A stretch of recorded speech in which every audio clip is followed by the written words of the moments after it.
Hi friends, தமிழில் பார்த்துருப்பீங்க. Order cancel, அபராதம் 949 ரூபா. யார் போட்டிருக்கா பார்த்தீங்கன்னா ஸ்விக்கி தான் போட்டிருக்காங்க நம்ம மேலே. ஓகேவா? ஸோ என்ன நடந்துச்சு அப்படிங்கிறத உங்களுக்கு ஷேர் பண்ணுறேன். நீங்கள் என்ன பண்ணக்கூடாது, இந்த அபராதம் வராமல் இருக்கிறதுக்கு என்ன பண்ணக்கூடாது அப்படிங்கிறத சொல்கிறேன். நீங்கள் அதை மெயின்டைன் பண்ணிக்கோங்க. இல்லைனா உங்களுக்கும் இந்த அபராதம் விதிக்கப்படலாம். நிறைய பேருக்கு விதிக்கப்பட்டிருக்கலாம், வெளியே சொல்லாமல் இருக்கலாம். ஓகேயா? நான் சொல்கிறேன், நோட் பண்ணிக்கோங்க. யாருக்கெல்லாம் இதே மாதிரி நடந்துருச்சுன்னா கமெண்ட்டில் மென்ஷன் பண்ணுங்கள். இல்லை நடக்காமல் இருக்கிற வரைக்கும் நடக்காமல் இருக்கணும்னா இதை ஃபாலோ பண்ணிக்கோங்க. ஓகேவா? ரைட்டு.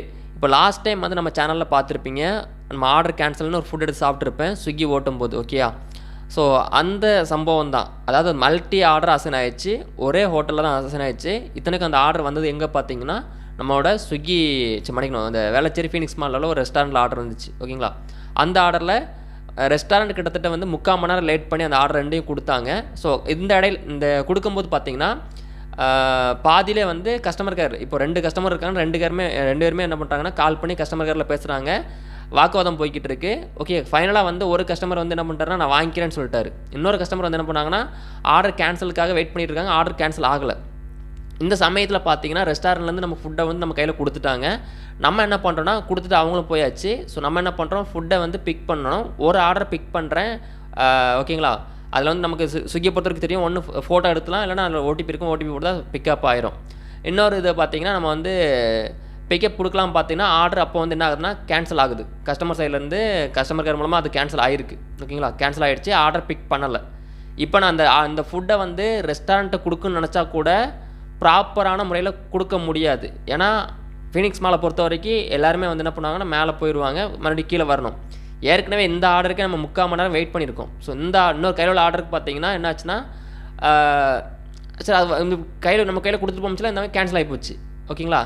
இப்போ இதை நாங்கள் ஃபீனிக்ஸ் மால் இப்போ கொடுத்துட்டு போனால் கூட அந்த ஆர்டருக்கான ப்ராப்பரான முறையில் வந்து நமக்கு வந்து என்ன கேன்சல் ஆகிருக்கு. இப்போ கேன்சல் தான் இருக்குது. இந்த கேன்சல் ஆனதுக்கு நம்ம என்ன பண்ணணும்? இப்போ எனக்கு ஃபைன் போட்டதுக்கு காரணம் பார்த்தீங்கன்னா அந்த ஃபுட்டை நான் தான் எடுத்து சாப்பிட்டேன் அப்படிங்கிறத இது பண்ணியிருக்காங்க. கஸ்டமருக்கு அந்த அமௌண்ட்டை ரீஃபண்ட் பண்ணிவிட்டு இந்த ஃபுட்டை வந்து நான் ரெஸ்டாரண்ட் கொடுக்கல அப்படின்னு சொல்கிறாங்க. இப்போ நான் ரெஸ்டாரண்ட்டுக்கே கொடுத்தா கூட ரெஸ்டாரண்ட்டுக்கு இன்ஃபார்ம் பண்ணுவாங்களா அப்படின்னு கேட்டால் கண்டிப்பாக கிடையாது. எந்த ஒரு ரெஸ்டாரண்ட் வந்து இன்ஃபார்ம் பண்ண மாட்டாங்க. ஓகேங்களா? இன்னொரு விஷயம் பார்த்தீங்கன்னா, இந்த ஃபுட்டை நான் இப்போ கேன்சல் ஆகி போச்சு, சரி நான் சாப்பிடலை, எனக்கு நான் வயிறு ஃபுல்லாக இருக்குது, இந்த ஃபுட்டை வந்து வேறு யாருக்கும் நான் கொடுத்துட்டு போனால் கூட அப்படியும் அந்த ஃபைன் நான் தான் கட்டணும். ரெஸ்டாரண்ட்டுக்கு கொடுத்தாலும் அந்த ஃபைன் நான் தான் கட்டியிருக்கணும், அதை இன்னொருத்தருக்கு கொடுத்தாலும் அந்த ஃபைன் நான் தான் கட்டியிருக்கணும். இப்போ நானே சாப்பிட்டனால அந்த ஃபைனை கட்ட முடிச்சல எனக்கு வந்து எந்த ஒரு இதுவும் தெரியல. இப்போ வந்து 949 ரூபா ஃபைன் அப்படிங்கிறது என் மேலே போட்டிருக்காங்க. நான் சாப்பிட்டேன்னு போடலை, அவங்க வந்து மிஸ் அண்டர்ஸ்டாண்ட் ஏதோ ஒன்று போட்டிருக்காங்க, அதை மென்ஷன் பண்ணுறவங்களுக்கு காமிக்கணும் ஸ்க்ரீன்ஷாட்டில். ஓகேங்களா? ஃபுட்டை காணும் அப்படின்னு போட்டிருக்காங்க. இப்போ வந்து நான் இப்போ என்ன சொல்கிறது, இந்த தப்பு நீங்கள் பண்ணக்கூடாது. நான் அப்போ இந்த பிரச்சனைக்கு என்ன முடிவு அப்படின்ட்டு நம்ம டிக்கெட் ரைஸ் பண்ணால் அவங்களே வந்து டிக்கெட்டை வந்து என்ன பண்ணாங்க, க்ளோஸ் பண்ணி விட்டாங்க. ஒரு 3 தடவை டிக்கெட் ரைஸ் பண்ணதுக்கப்புறம் 4ஆவது தடவையாக டிக்கெட் என்ன பண்ணுறாங்க, கஸ்டமர் கேர்லேருந்து ஸ்விக்கி கஸ்டமர் கேர்லேருந்து கால் பண்ணி கேட்குறாங்க. சார் என்ன ஆச்சு அப்படின்னு கேட்கும்போது இந்த மாதிரி சொன்னேன்.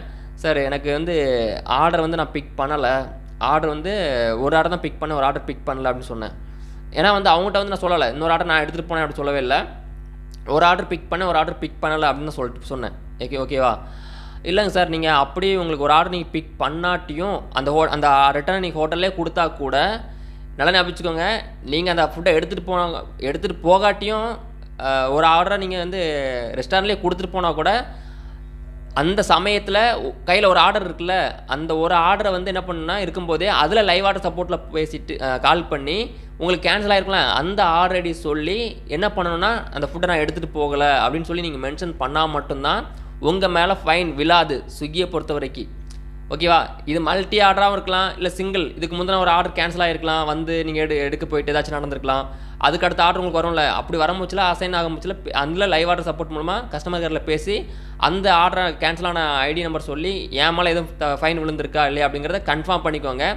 இதைத்தான் அவர் சொன்னார் அந்த கஸ்டமர் கேரில். நீங்கள் எடுக்காட்டியும் அந்த கடையிலே கொடுத்தா கூட அந்த ஃபைன் வந்து உங்கள் மேலே தான் விழுவும் சார்.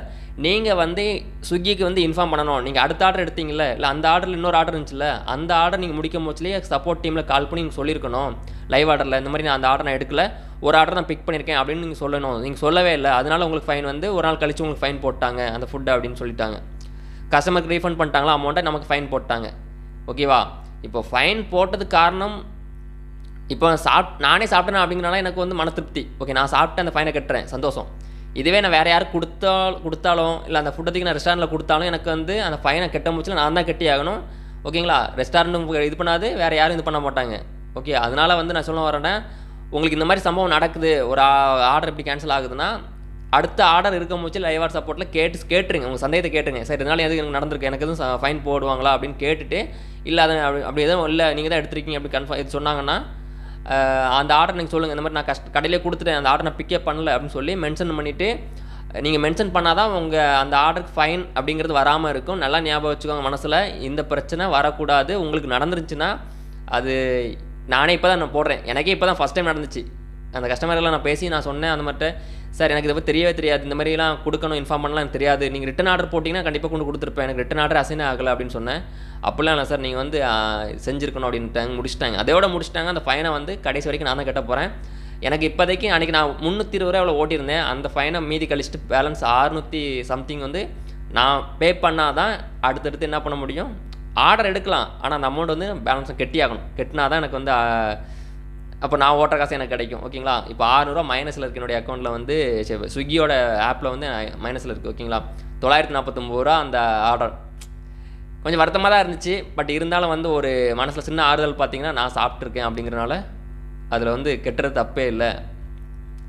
அதனால் நீங்களும் மறக்காமல் தப்பை பண்ணாமல் இருங்க. நடந்துச்சுன்னா கட் பண்ணிக்கோங்க. இந்த வீடியோ வர காரணமே ரொம்ப நாள் டிலே ஆகிடுச்சுல, ஏன்னா இந்த வீடியோ நான் பேக் டு உடனே போடலாம் பார்த்தா போடவும் செய்யலை. ஸோ இன்றைக்கி ஒரு டைம் கிடச்சிது, இன்ஃபார்ம் பண்ணிடுறேன். நீங்களும் இந்த மாதிரி நடக்காமல் இருக்கிறதுக்கு பார்த்துக்கோங்க. ஓகேவா? ஓகே, வழக்கமுள்ள வீடியோ பிடிச்சிருந்தா லைக் பண்ணிக்கோங்க, உங்கள் நண்பர்களுக்கு ஷேர் பண்ணிக்கோங்க.